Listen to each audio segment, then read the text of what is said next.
Well, I'm Jack Bujacich Jr. I was born in December 12th, 1926. Been involved in fishing since 1942, and the whole family's been active in fishing for years. Well, back in the old days, when you worked on your gear, you had to rebuild your net every year, and because you used cotton gear, manila lines, and it was quite a exciting time of the year in like June when they start working on there. And if you didn't have a net shed, you had nowhere to store your gear or to work on it. So they started, I think the Skansie Netshed was probably the original one. And from there on, as they got involved in fishing more and more, they built their own net sheds. Like ours right here was built in 1950. And prior to that, we used half of the Ross dock, where the Westland and the Home 2 had one half, and then my dad, our boat, the Majestic, we had the other half. And then, of course, you get too many people in one spot. So what happened is my dad bought this property in the late 40s, and we started construction on the net shed in 1950. And a lot of my gear is still stored up on the lift. And the thing was that each year as you worked on your gear, the crew would come, and then you had to re-sew your net back together and put the cork line on the lead line, and you had to have melt wax to wax your corks, and you had to make melt leads to make your leads, and you had to tar your net. Well, if you didn't have a net shed available to have that stuff, where do you store it? What do you do with it? Because you can't keep it on the boat and you can't work it on the boat. And so that's when they built the net sheds. And as fishing got bigger with bigger boats, they needed more and more equipment. So they built them bigger, like this one is built. It was built in 1950, and if you noted the length of the deals is when you sewed your net, the net ended up like 300 fathoms long, which is 1,800 feet. It could be 310 or whatever their limit, and you had 5 to 7 strips of net that had to be sewed together. Then you had to put a cork line on it and a lead line on it. Well, all this retired had to have some place to store this stuff and work it on it. And you just couldn't put it out in the yard or anywhere. You couldn't put it in your basement. So they built the net sheds. And when the boats were small, there was no big problem. But as they start building boats and making more equipment, you needed more room. And then they built them long enough that when you sewed your net, made it like the length of this one here is a little over 100 feet, but we would hang 10 fathoms of net at a time, and which is 60 feet. And we had, in the old days, have you ever seen those tokens? They had a hole in them, and you nail them into the net shed for the markers. And then the cork line had to be longer than the lead line. And then you had to pull the net, and as you sewed it together, put it on the end and go back and forth. And then you had all the equipment here to work. You had to have your nets, you had to have your ropes, your lines, and stuff like that. So if you like this one here, you could look around and see all the equipment in here. All of that had a use. And if you look up at the our net shed, at the end of the year, why, you took your net apart, then you had to dry your net out. Well, most of the time, in most of the net houses in Gig Harbor, the older ones have 4x8s or 2x6s on their rafters, and it was hard to pull that net. Well, this net house here was built, and if you look at the timbers up there, they're all special cut. A fellow by the name of Free Sutherland was a logger, and they're all rounded and treated. So that when you hung our net here, you could pull it out real easy, and they just slide off. And so you improve as you go. And then the storage area, I have my whole cork line up there from my old net and stuff like that. And then you had, if you could look at our dock over here on the side, where you have all these storage of benches and stuff. Well, we had vices, because you're always building stuff and like that, working on a boat, and it had all the equipment there that you need. So as you improve with equipment on your boat, you had to improve your dock more, because you had more uses, because you're working on a skiff, and it's just a continual thing. And so when you come down, well, we had a 9-man crew in the old days, and they showed up early, and they'd all be here to work on the boat. And then as they start cutting down, but you always had more as you advanced in your gear. When they start going to nylon and all these different things, each time that they improved something, you had to do something. So the net house came very important. And that's why you have so many here in Gig Harbor.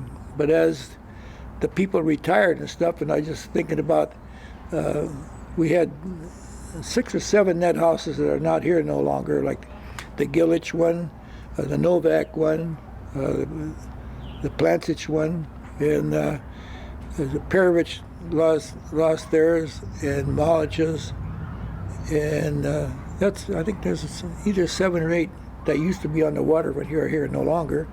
And the ones you see now are the active fishermen. And if you want to see a comparison, like the net house next to us right here is the Ivanovich net house. Well, when they abandoned fishing, a family by the Quiggs from Aberdeen bought it, and they remodeled their net house into a beautiful. Yeah, you ought to go and see the comparison, what's happened in the old and what they can do with the new. And the Ansich's dock next to them, I fished with the Ansich years ago. Well, they converted that one when the Coast Guard came to Gig Harbor. They converted the net shed into an area for the Coast Guard to live on, and Point Glass was the Coast Guard cutter here. And as we go on now, as the ones that are active, like the Jerkoviches, and they had their net shed there, and they were sardiners. And of course, when they got out of fishing, and now the younger, but they fish mostly on the coast and down in California. But all the local salmon, San Juan Islands and stuff like that, why all those fishermen at the time, we used to fish. Well, we actually in the old days we'd leave like in the end of June or July, and we'd go to Friday Harbor or Anacortes, and we'd be there all summer long because we fish 5 days a week. And so as they cut back fishing to 2 or 3 days, then we'd commute back and forth. But originally, when I first started fishing, we'd go to Friday Harbor and fish for San Juan Friday Harbor Packing Company. We'd leave here in June, and we wouldn't come back till October.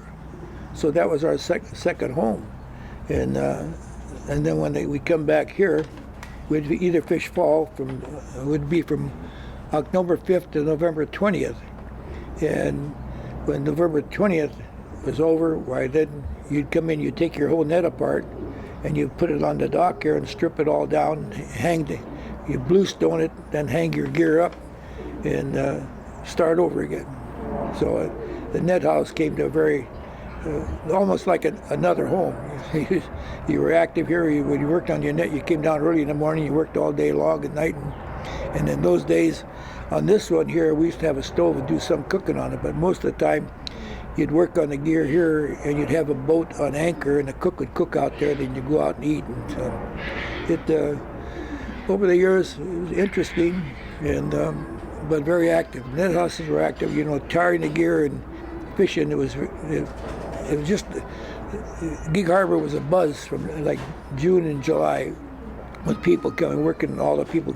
A lot of the fishermen came from California, Aberdeen, Hokum had, Aberdeen had boat Fort Bragg down there and come around. But other than that, we had a big sardine fleet here in the old days. And when sardines on the coast dropped off, they all sold that and they went into salmon fishing.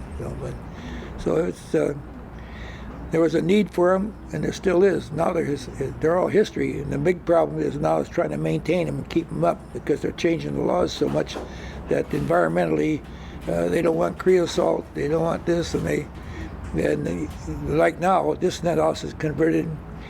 We rent moorage out just to pay our taxes, and we have to pay the fee for this mud that it's over on the bottom of our floats.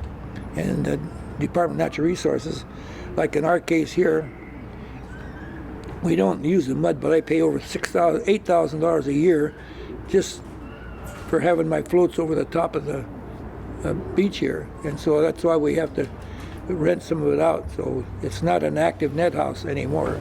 But I do have fishermen that fish on it here, and they do use the net house. They don't make the gear anymore, because when they went to nylon and synthetics, when you make your net, it'll last for, if you don't catch a snag and ruin it, you can fish for years in it and don't have to rebuild them anymore.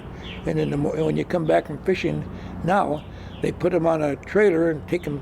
They have some storage areas, like the Bujacich don't have a net house as such anymore, but he has 5 acres with a big warehouse, and they store their nets and work on them up there.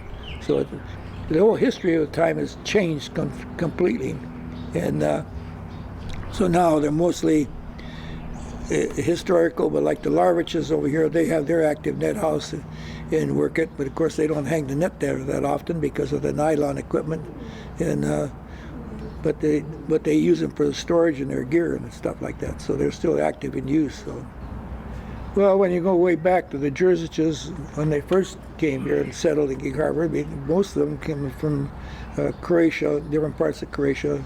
Our family came from the island of Bermuda, and my dad went on a sailing ship when he was 12 years old and went around the Horn and landed in Frisco, and he worked actually on the coal mines, first in Colorado, and then he got up to Gig Harbor, and his brother got here, and they immigrated to here because of the fishing locally, and salmon fishing, which was, most of them did that, the Novaks, the Giliches, well, mostly were all Croatian fishermen, you know.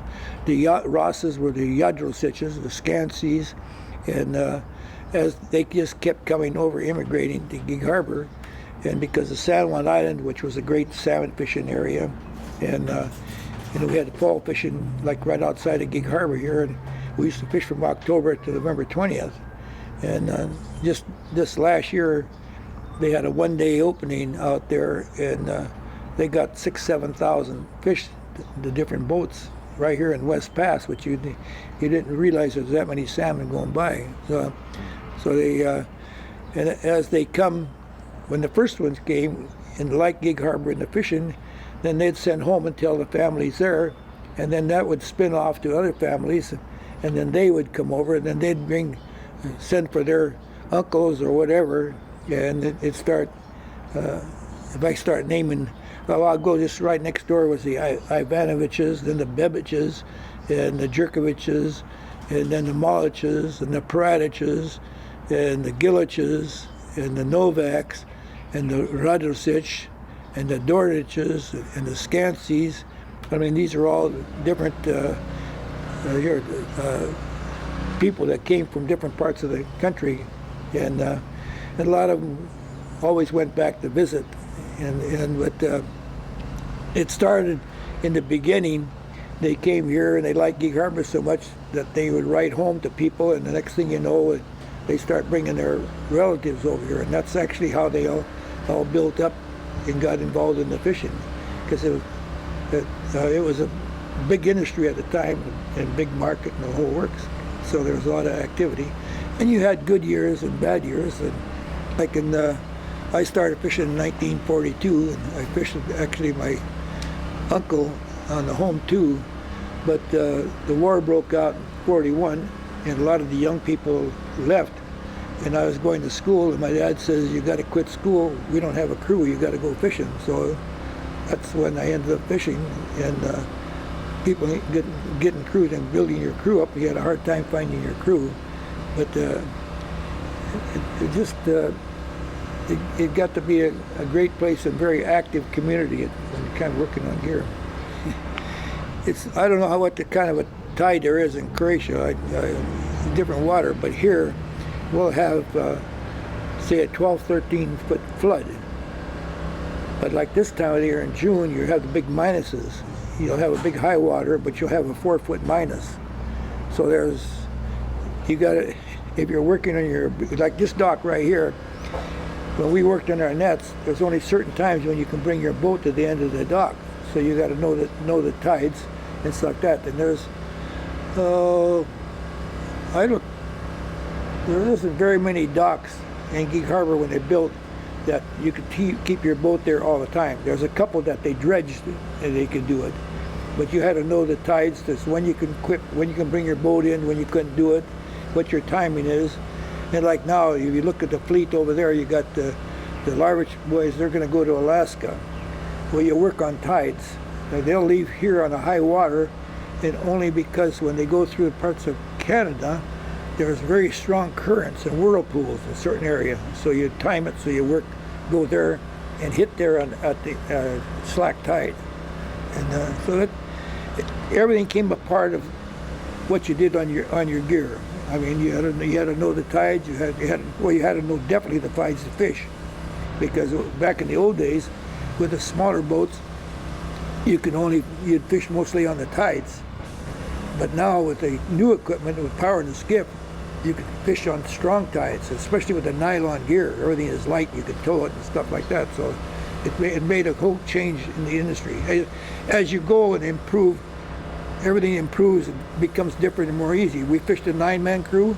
Well, now with the new equipment, they fish with 4 or 5 men. All depends what kind of boat they got. And right there is this brailer where we used to have to brail the fish.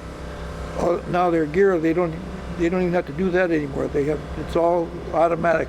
So there's so many changes over the years. It's unbelievable. So, well, a lot of it, it's the way you start out with the smaller boats and stuff like that. And as they worked on their boats and stuff like that, there's always some guy that gets smarter than the other guy, and he can invent something. And so when everything pulled by hand, and you had just everything was dry pull. Then they invented the roller and the turntable. Now the turntable then had a gear system on it, and the roller would go so it'd help you pick the net up. Well, then from there on, somebody invented the block. Paradic invented the block. Well, then the net became automatically. So then you had to change your style of gear, and you work with that. And then beyond that, they came with a reel. Some people had the reel where you didn't have to pull the net at all. It's all on a reel. My brother was one of them that had a reel. There were a couple, 3 boats, but most of them stood at the old automatic gear. But then it's always improvement as you go. But regardless of what you did and what you had, you still had to have a net house to store your gear in and still work with your equipment. So, like our net house now, here we got this net house, but we don't fish. I got a lot of my gear storage. I don't know what to do with it. Nobody to give it away. They don't. Most of that stuff is antique now. They changed the plastic and the different types of cork lines and stuff. In the old days we had the Spanish corks, and then when the war broke out, you couldn't get the Spanish cork, so they had a plastic cork. And like the gill netters went to a wood cork, and then finally they got the synthetic ones going, and then small ones. And as they improved the nets and the deals, they had more weight, so they got like a football. There's different sizes and stuff. And so each time things change, you get rid of the old and get to the new. The net shed came more than the storage area and working on gear. You had to have all your equipment.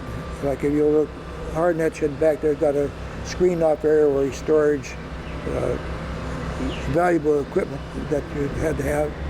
But you had to have your, this one here is probably better equipped than most of them because it was built in '50. This is a lot, it's an old net head, but it's newer in comparison with the Gillich net and most of them. So we had equipment here where we did the welding. They rebuilt, a lot of boats rebuilt their top houses here. Larviches did a lot of activity, welding and stuff. And where you were in the old days, where you were just a fisherman, you had to learn how to sew net and stuff. That was important.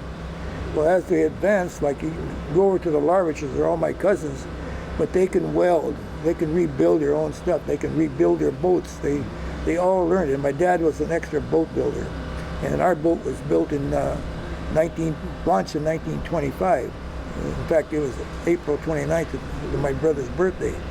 And the Shenandoah, you heard a lot about the Shenandoah. That's a sister ship of that. That's built at the Skansie shipyard.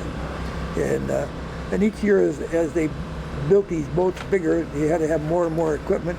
And it'd be like this net shed here is bigger than most of them because it was built later, and you had to have more equipment on it. We had all kinds of equipment here. We had our vices and our welding equipment, and we used to have the wiring here for 440, And then when that all dropped off, we dropped it all back down to just regular. 440. Per 40, yeah, because they did so much welding, heavier wiring. And then we had compressors here and stuff that do that. In fact, my brother, if you look up there on top, there's a couple of whistles up there. Them are ship's whistles, and we had a big compressor right up here, stored up in there, and he'd pump air. At 5 o'clock, we'd blow them whistles. At 5 o'clock, that was cocktail hour. So, and when they took the compressor out, then they had a light. And like George Ansich lived on the hill up there in the Marins over there. And if cocktail hour was at Marins, he'd put the light on so you could be at home, you see the light in the window, you go out at 5 o'clock cocktail hour. And after fishing over, we used to meet here, the whole group, and I did a lot of cooking on the dock here, but we'd play liar's poker, and the guy would come and have cocktails at 5 o'clock every afternoon. And the big history is then you always talk about the big run and how I did this and I did that and I was over here and I missed them there, but it was, growing up in Gig Harbor, it was unbelievable because of the friendship in the community. You could fight like mad when you're fishing on the fishing ground, fighting over fish, but then as soon as you got home and stuff, they forget about that, and it was just a big reunion type get together. Very interesting. George Ansich, his mother, there's a couple of families in fishing, like Anna Ansich and Mrs. Bujacich. They lost their husbands, and they basically took over in the 1946. Anyhow, George's brother ran the Anna A, and he decided to build his own boat. And so then his mother, Anna, says, George, you're running the Anna A. And he was 19 years old.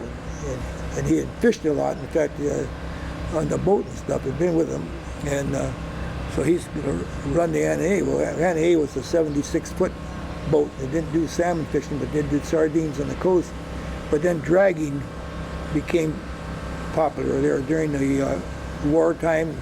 You'd fish for bottom fish, and they made livers out of dogfish. Livers made vitamins out of it, and lingcod and blackcod. So dragging became popular. Once again, you needed a net house because it has more and more storage for that equipment. And so George came to me and he says, I got to run the Anna A, and he said, I want you to go with me. And we grew up together, and we were running. So we started fishing on the Anna A together, and then over the years he went salmon fishing, and had I gone on as the Memories, that was his boat, the Memories. And of course his wife ended up with cancer, and he wanted me to go in 47 and 49. I went with him, and he wanted me to go in case she got sick. Then I'd run the boat, which happened in '69. I ran the boat. But there was the old Croatians were just tough people. I mean, they were hard-working people, and the wives were hard-working people. I mean, they I don't know how many wives would take over and not run the boat, but like she had her son rely on him to take that boat out, and there's several would do the same thing like that. So they learned. A lot of them in the early days camped down the San Juan Islands on the beach and cooked while the boats came in, like Kanaka Bay and stuff. They fished on the tides. So it became like a community deal, close-knit. Gig Harbor was a very close-knit community. Historically, we changed a lot right now because of the growth. But still, it's still an active fishing community. There's not that many fishing anymore, but there's a few. And now they hardly have any fishing in San Juan Islands, but they go to Alaska. They're leaving now to go to Alaska this month, and they'll be back probably by September.